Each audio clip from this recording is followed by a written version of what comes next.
everyone, and welcome to another edition of Connecting with Kim. We're so happy you joined us today here on Tampa Bay Arts and Education Network. And you can also find the audio of our show on Sun Radio 96.3 FM in Sun City Center and on your favorite streaming platform. Before I begin, because I have a really great guest in the chair again today, because all my shows are great, you guys know that, I want to give a shout out to my sponsor, the Spring of Tampa Bay, who supplies my on-air wardrobe, which includes, the clothes, the jewels, etc. And you know to look for the posts on Facebook and Instagram for what exactly comes from them. But all I want to say is if you have not been to the Spring Boutique at the corner of Swann and Henderson, please visit them. They have great things, and all the net proceeds from not only the thrift store but the boutique go to support their mission, which they have been doing since 1977, and they are excellent at it, which is providing sanctuary and services to survivors of domestic violence. And that is an important role to play in our community. So thank you for that. I'm so excited because I not only have a friend in the chair, but I also have a first-timer. And we always love to have first-timers on Connecting with Kim. And this is our newly elected commissioner for District 4 here in Hillsborough County, Mr. Michael Owen. Welcome, Michael, to Connecting with Kim. Thank you. Thanks for having me here today. It's my pleasure. I've been looking forward to this. So I always give my guests at the top of the show a chance to share their life journey. Sure. Because you just never know when somebody out there, and I know this probably seems like old hat to you because you've been doing it throughout the two campaigns you've been involved, but you never know, there might be somebody out there listening and watching who really doesn't know anything about you. Yeah. And you may, they're going to want to know about you, and you may have shared a life experience with them that you have something in common. Yeah, so. Sure. Well, again, thanks for having me. My name's Michael Owen, and I now represent, or I'm going to represent after November, District 4, which is the best county in Hillsborough County. You know that, you live there. Best district, yep. Yeah, just to touch on that, it's parts of Brandon, Riverview, Valrico, Plant City, Lithia, Apollo Beach, Ruskin, and Sun City Center. So it's the largest landmass district, and I'm from there. My parents moved to Brandon because they wanted to live in the country, believe it or not, in 1975, so the year I was born. I'm 46 years old. So grew up in Brandon. It was a cow town, a bunch of orange groves and dairy farms. That's all it was. They had a little league there and a few schools, and I went to a private school, got a Bible-based education, which I'm really proud of, and played baseball. I was a late bloomer with school. I thought I was going to play for the Atlanta Braves. So luckily I had some really good parents who you've met before. Oh yes, your parents are lovely people. Who I gave a run for their money, but they were really invested. They made their ceiling my floor, basically. And so I went to Bloomingdale High School, and so I'm a Bull. And fortunately I got a baseball scholarship to St. Leo University. So at that time it was St. Leo College. So it was a very small school. It's gotten so big now. Yep. You see they have a new place there right off 275. So the school has really expanded. But when I was there, it was just a very small college. And played baseball there. Realized that I wasn't going to be good enough to play in the major leagues.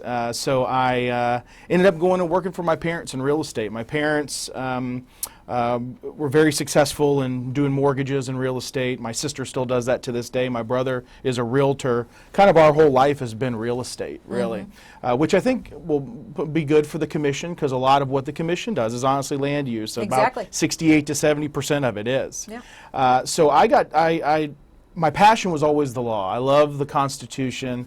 I love American history. And I wanted to go to law school my whole life. I just didn't know what I wanted to do after that. So I prayed about it, and I felt God was really pulling me to chase my dream, was to practice law. And so I went to law school up in Michigan, really learned how great we have it here. You're not supposed to make deals with God, but I did it. I said, Lord, if you get me home, I will never complain about the heat again. Yeah, because and Michigan's a beautiful place. I'm not knocking Michigan. It's a beautiful state. You're from up around those regions, and it's gorgeous. It's just 5 months of the year. Yeah. Us Florida boys and gals can't handle it. Yeah. The first year you can. It's kind of fun. Snow and all that. Snow and all the winter holidays and the little things that go on. Yeah, but and the then second January and February rolls around. that's the problem. Well, you know? don't see the sun for like 2-3 weeks in a row. That's No. right. That's right. And I really love the people there. It was an experience. I think it's important sometimes for younger folks that have been under the care of really good families and parents to kind of get out there on their own. And that's what that was for me.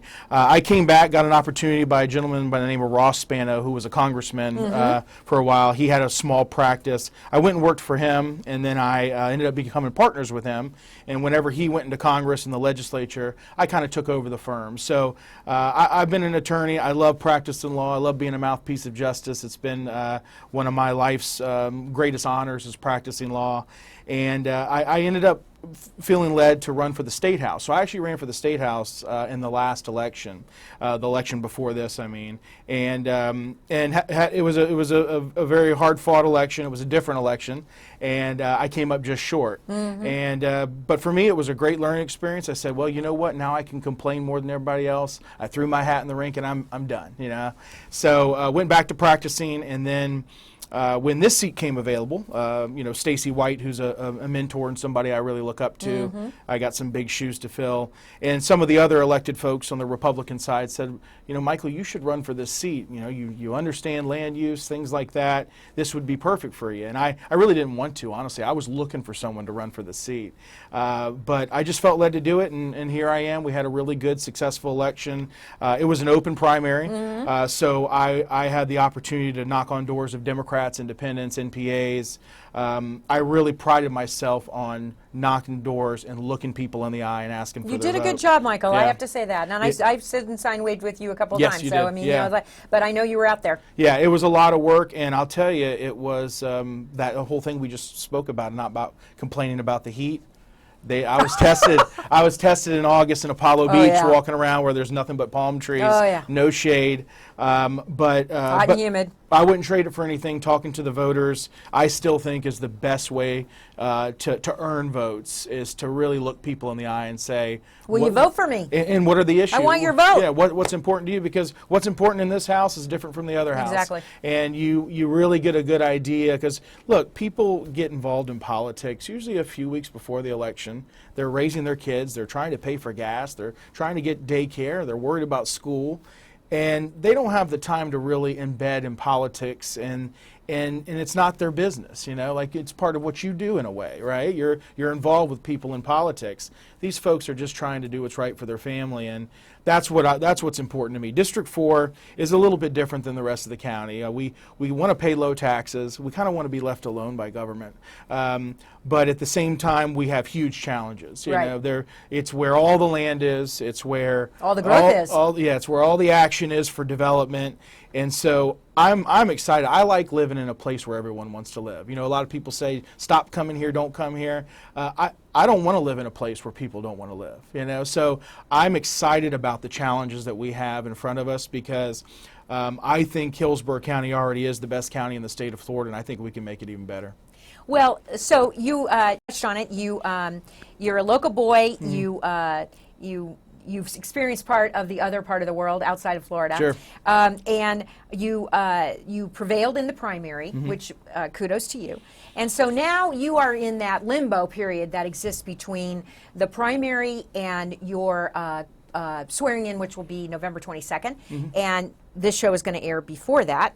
So let's talk about what you've been doing since you won the primary and became the commissioner-elect for District 4. Yeah. Because you're right, District 4 is, I think, it is the most diverse district. No doubt about of all the districts in Hillsborough County. No doubt about because you have urban areas, you have rural areas, you have agriculture needs, Coastal you living.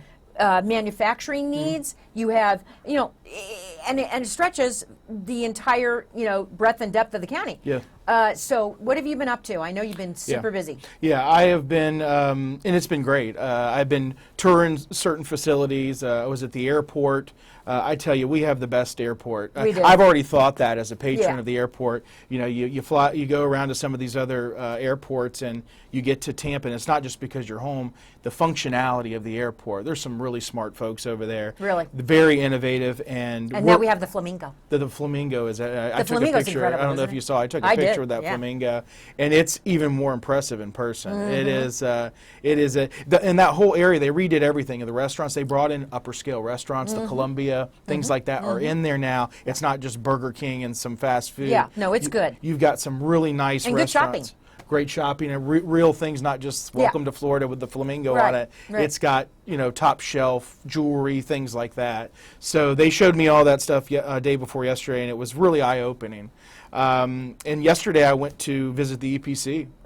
Those folks over there, I tell you. Okay, don't environmental protection. So we wear two hats in the county commission. Right. And I'm saying we. I'm not there yet, but as of next month. But you will be. Yeah. So the county commission wears two hats. They're also the EPC, so the Environmental Protection Committee, and we've got about 124 employees over there that are geniuses that are trolling around our bay, getting dirt samples, making sure our water's clean, and just some real smart folks that have been there a long time. There's not a lot of attrition there. I met with the heads of each department yesterday, and they've been there 20, 30, 40 years, some of the folks. So you must have been with Janet Daugherty. I was oh, with yeah. Janet, She's an old friend of Mom's and mine. She is outstanding. She's a great woman. Yeah, she is outstanding. I was just overly impressed, a little bit intimidated, because you're with a lot of really smart science guys, and we're at the head of that, and it's almost like we should be taking advice from you. Right. And I think that's how it works. Right. But again, I don't know. But I've been all over the county. I mean, our agriculture community, like you touched on. District 4 is where all of our agriculture is, from Fort Lonesome, through Waimama area, all the way up to Plant City. Exactly. And it's more than just strawberries. Yeah, it's more than strawberries, people. It's squash, it's peaches, it's all kinds of well, sod. It's cattle. Yeah, it's cattle. Yeah, it's sod. A lot of people forget. Mm-hmm. And we all need to keep in mind that the agricultural contribution to our state economy is paramount. It's the number one reason. A Paramount. lot of people think it's tourism, No. which is second. Just second. But the agriculture drives the state of Florida. As I touched on earlier, when I grew up, it was all orange groves in Valrico, and it's kind of a magical place to grow up. I used to ride my dirt bikes through there, and illegally, but there's a certain little virus that got to all the citrus. So citrus is really, as far as when I say citrus, oranges. Right. You don't really see a lot around here. I was with the farmers last night for Farm Bureau at their annual dinner, and talking to some of the farmers, and oranges for the state of Florida. I mean, it's on our license plate, right? Right. But really, it's not our driving force. Well, right we're now. not the largest producer any longer in the United States That's of right. orange juice and orange-related products. That's right. Well, and as a lawyer, I've represented a lot of the farmers, and a lot of those folks, they're not the big landowners. They lease property and they farm, and they've had it really tough. You can kind of pick them and ship them from Mexico cheaper than they can pick them and sell them here. Hard to compete with. So, unfortunately, I think you're going to see a lot of those farms and a lot of the agriculture in the next decade. Kind of some of those areas get developed, and that's where the county commission comes in, and that's where it's really important. I think that someone from the community like me, I kind of understand the heartbeat of the community. I know every road. I know every parcel of land out there. So, look, it does. It makes you sad when you're driving down there. I'm a Harley guy, so I ride a motorcycle. When you're driving down the road in these farms, you look and you see it's all developed houses, and those farms are gone. Because when they're gone forever. Oh, right? yeah, they're gone forever. And they're But I still think there's a way that we can have a strong agriculture community, keep our agriculture community strong, and have smart growth and smart development. That's really the challenge for the next decade.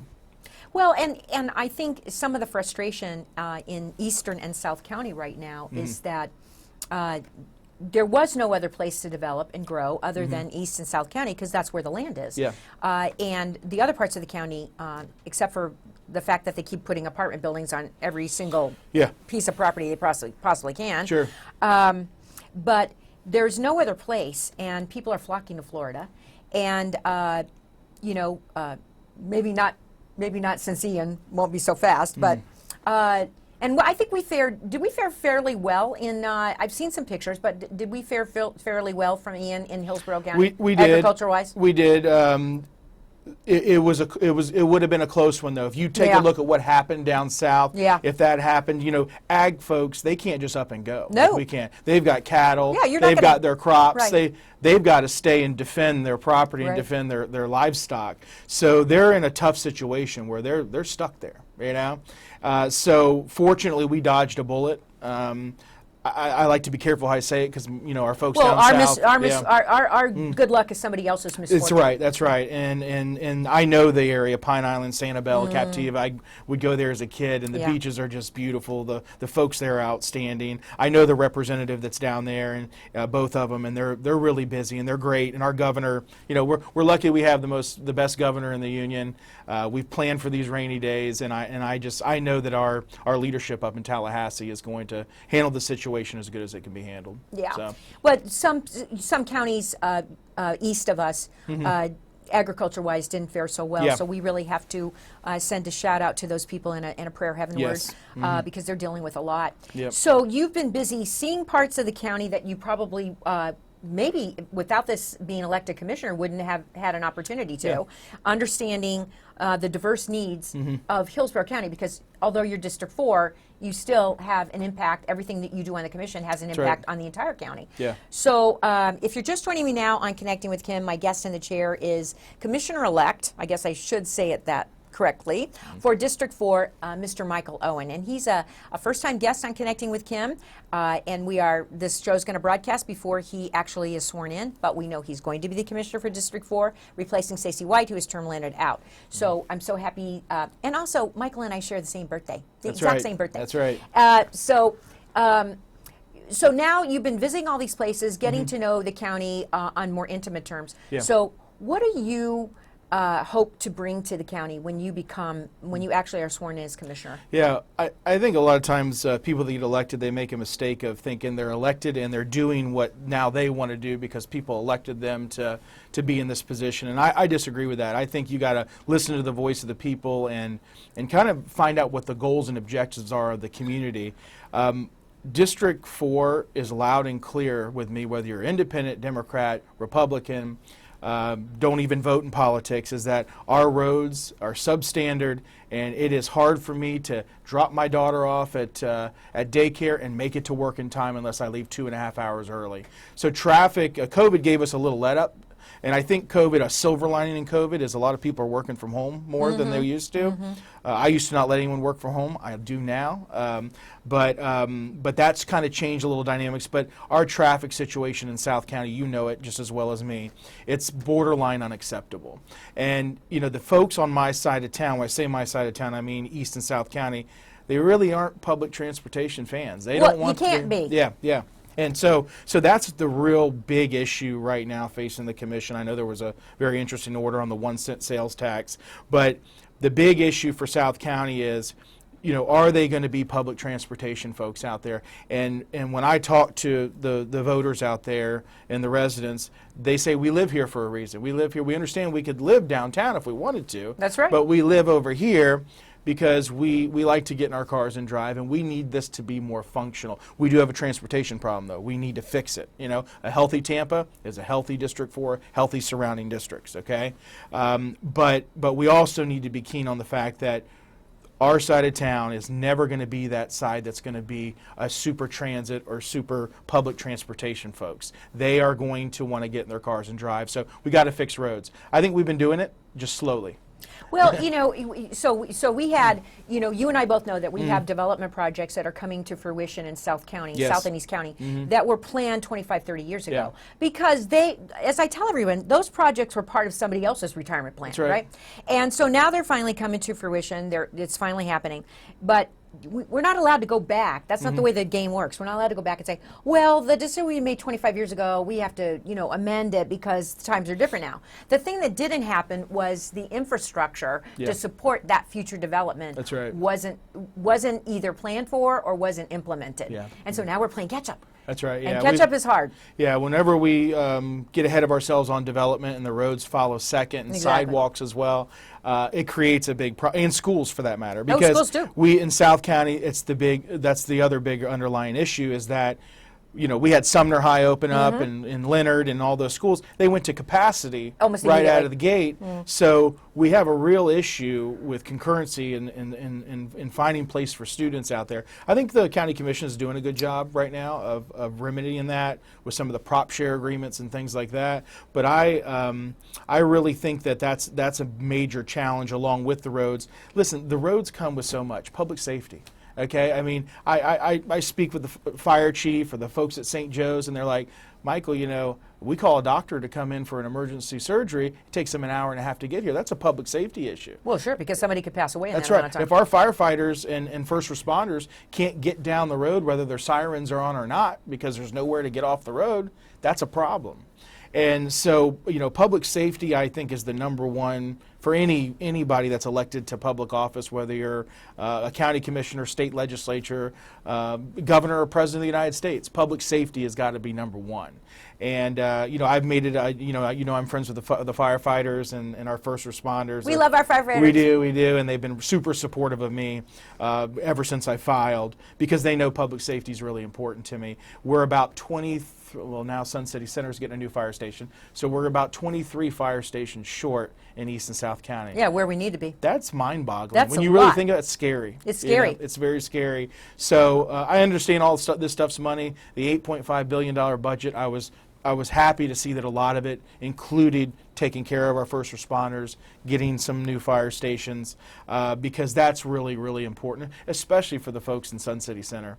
You know, the volunteer squad, who you know, emergency squad. Emergency squad, Yeah. excuse me, they are just outstanding folks, but they're to capacity. I go there, they're like, we got these ambulances, we're appreciative of it, but we can't make all these calls. No, So they don't have the volunteers. they don't have the volunteers. That's what they're struggling with Yeah, now. so, but folks like that I look up to. They're my heroes, that they volunteered. The time that you and I went there, it was a Saturday, and there was 20-something people there. So they're there on their Saturday, not with their 24/7. family. Yeah. 365. So pretty just much. outstanding folks. But that's another big issue, is public safety, which I think goes hand in hand with infrastructure and roads, you know.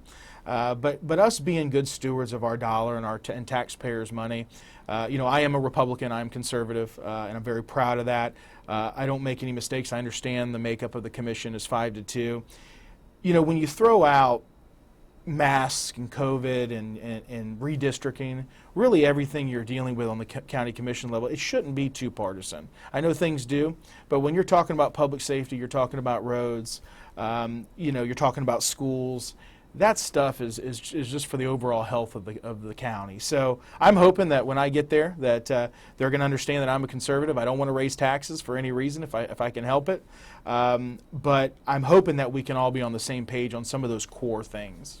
Well, I hope you can too, because I think the issue for South County and East County voters, especially when it comes to the, and this is currently a hot issue, the transportation tax. It's it's on the ballot, but now it's been by court order, sort of, I guess, said no, basically, is that we don't want to pay for the rest of the county to have stuff that doesn't mean anything to us, that doesn't help us alleviate our traffic and road issues. We don't want to pay for it, and that's what we feel like we're doing. The money's being taken from East and South County to pay for stuff that Temple Terrace and Seminole Heights and, you know, and Tampa wants. And I'm like, that's not going to fly.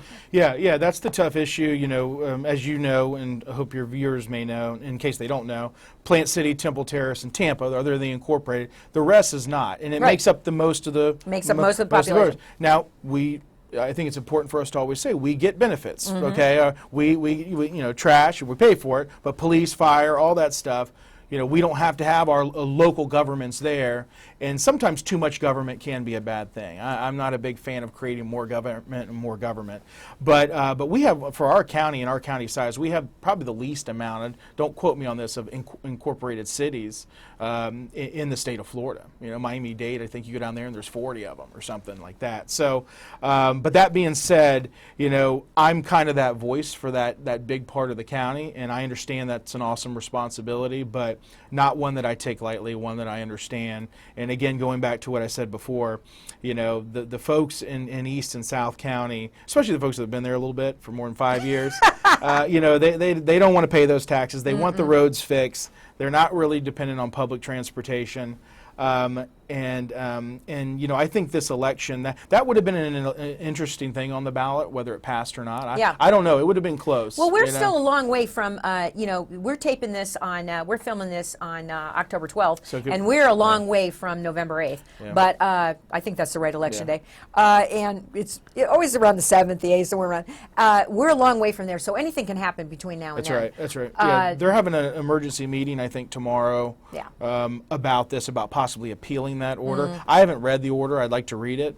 So I want to be careful what I say about it. But yeah, the voters should get a chance to vote for it. I think they should, as long as it's written in such a way where the voters know what they're voting for. And that's really the issue. That's the issue. That's the issue that the court took. Yeah. So we're just about out of time. I know. Okay. See, it flies. Everyone It flies. says that. Yeah. I've never had an interview with Stacy when he didn't, the last thing, you know, and when we got done, he would say, "Oh my God, it went so fast." I'm like, "Yeah, it does." Yeah. So I want to give you an opportunity. You have your own camera there, and I always like to give my guests an opportunity to look into that camera and deliver any message they want to the folks listening and watching out there before we wrap it up. Yeah, well, especially to the folks in District 4, I first want to thank you for electing me. Like I said, I don't take this responsibility lightly. It is a sacrifice. I promise you that. I've had a successful law practice that I love. But I really want to step away from that because I think public service is really important. It's something I've been driven to do, and I'm going to fight for you guys every day. You know, with my seat, there's some interesting things with the county commission, as we alluded to. I have to run again in 2 years. You do, so because of redistricting. That's right, because of redistricting. So I'm going to be out there fighting for the folks of District 4, but also taking into account all of Hillsborough County. You know, we want to make this place, our county, the best place in quality of life for everybody in the county. So I promise you I'm going to roll up my sleeves, work hard for you, and I can't thank you enough for electing me, and I'm looking forward to this opportunity. Well, I want to thank you for being my guest on Connecting with Kim today, Michael. Yes, thanks and for I having know we have plans that you'll come back regularly. Oh, yeah, regularly. And so we'll be looking forward to that. Yep. So if you just joined us and if you're just tuning in, and you might want to rewind and go back to On Demand and watch it again, my guest in the chair today was Commissioner-elect for District 4 of Hillsborough County, Michael Owen. And so I just want to give you one little teaser. I'm going to refer to my notes to make sure I don't screw anything up. Tampa Bay Arts and Education Network is going to have on Friday, December 2nd, an open house, their first ever. And it's called the Jingle Mingle. And if you've ever, from 5 to 9, and if you've ever been curious about what we do here at TBAE, what our studios look like, who our crew is, because I can tell you these folks do a great job. They get a lot of resources from the county and other places, but they run lean and mean, and they do a great job with all the dollars that they are given to run this show. Not only my show, but the other shows and the other programming that they have. So if you've ever been curious, join us for the open house, the Jingle Mingle. Come in your holiday attire, because I think there's probably going to be a prize. And there's going to be lots of things going on. There's going to be food, and games, and prizes, and this and that, and maybe some adult libations. So join us on December 2nd if you want to know what happens at TBAE. So that's all we have time for today. You know my goal every week is to bring you people, places, and entities that will make your life in our corner of paradise, and it is paradise, better every day. So that's all I have time for today. I want to give a shout out to my sponsor, the Spring of Tampa Bay, for my on-air wardrobe. They do great work since 1977, providing sanctuary and services to survivors of domestic violence. So come back next week when we have another edition of Connecting with Kim, and in the meantime, stay safe.